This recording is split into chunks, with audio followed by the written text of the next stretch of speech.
बेटा वर्षों बाद परिवार में लौट कर आता है तो घर में सबसे पहला सवाल कौन करता है? जी, पत्नी करती है। देखो है, कौन करती है? माँ करती है? नहीं, पत्नी करती है। मैं बता दूं, पहला सवाल पत्नी करती है, और अच्छा लगे तो ताली दे देना। आपके भाव अच्छे, सुनो, पत्नी करती है ना? हाँ।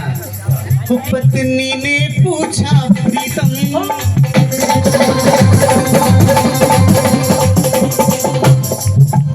पत्नी ने पूछा प्रीतम, पत्नी ने पूछा प्रीतम,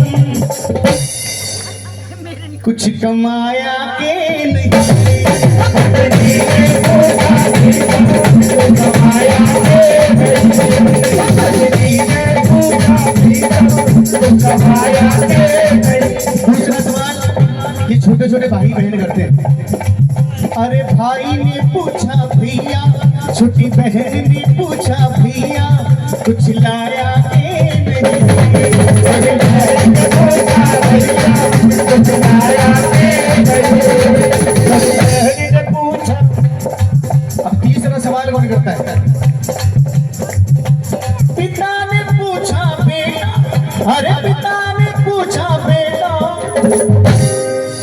ये जो पिता बैठे हैं ना, अच्छा ये जो माँ बैठी है, इनके लिए बहुत सारे भजन, बहुत सारे गीत, बहुत सारी कहानियां लिखी गई, लेकिन पिताओं के लिए बहुत कम लिखा जाता है।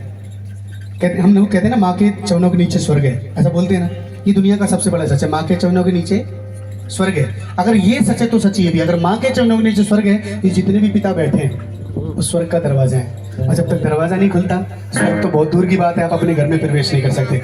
एक बार और ताली बजा दो पापा की, क्योंकि माँ के लिए बहुत सारी बात लिखी जाती है। माँ जमीन है तो पिता आसमान है, और अगर सर से छत हट जाए ना तो सबको सोना सोना हो जाता है। अगर दो बेटे एक जैसा बिजनेस करते हो और एक का बिजनेस सही चलने लग जाए तो आपस में टांग खींचना शुरू कर देते हैं, भाई भाई की टांग खींचना शुरू कर देता है। लेकिन इस संसार में, इस दुनिया में, इस ब्रह्मांड में एक ही शख्स रहती है जो ये चाहते कि मैंने ही कमाया, ये लाखों करोड़ों कमाए। कौन है वो? आप भाई बार तारीफ बात करिए। और एक बार सच्चाई बताऊं कि जितनी भी बेटियां बैठी हैं, जितनी भी बेटियां बैठी हैं,